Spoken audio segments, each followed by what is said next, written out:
ఈరోజు మనం గిరివలం చేసేటప్పుడు ఎక్కడెక్కడ ఫుడ్డు అరుణాచలంలో నేను తినాలనేది చెప్తాను.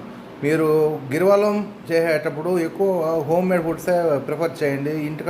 ఇంటికాడనే లెమన్ రైస్ ఏదైనా తీసుకెళ్ళండి. మనం ఆర్టీసీ బస్సెస్లో వెళ్తే నడిమధ్య స్టాప్ చేస్తారు. పోలూరు ఈ పక్క చిత్తూరు నుంచి వెళ్ళే వాళ్ళకైతే, వేలూరు నుంచి వెళ్ళే వాళ్ళకైనా అక్కడ స్టాప్ చేస్తారు. అక్కడ తినకండి, అక్కడ ఫుడ్ బాగలేదు. అదేవిధంగా రాజగోపురం సర్కిల్లో కొన్ని హోటల్స్లో ఫుడ్ బాగుంది, అక్కడ తినండి. ఎక్కువ దోశ తినండి. లేకపోతే గిరివలం చేసే కొన్ని ఏరియాల్లో ఫుడ్ బాగాలేదు, నేను తిన్నాను, చాలా వరస్ట్గా ఉంది, అక్కడ తినకండి. గిరివలం చేసేటప్పుడు నా ఒపీనియన్ ఏంట్రా అంటే, అక్కడ చెరుకు రసం అమ్ముతూ ఉంటారు. అది ఒక గ్లాస్ 10 రూపీసు, అది తాగండి. చాలా మంచిది, హెల్త్కు బాగుంటుంది. చెరుకు రసం తాగి లేకపోతే ఆరెంజ్ జ్యూస్ తాగి గిరివలం చేయండి, బాగుంటుంది.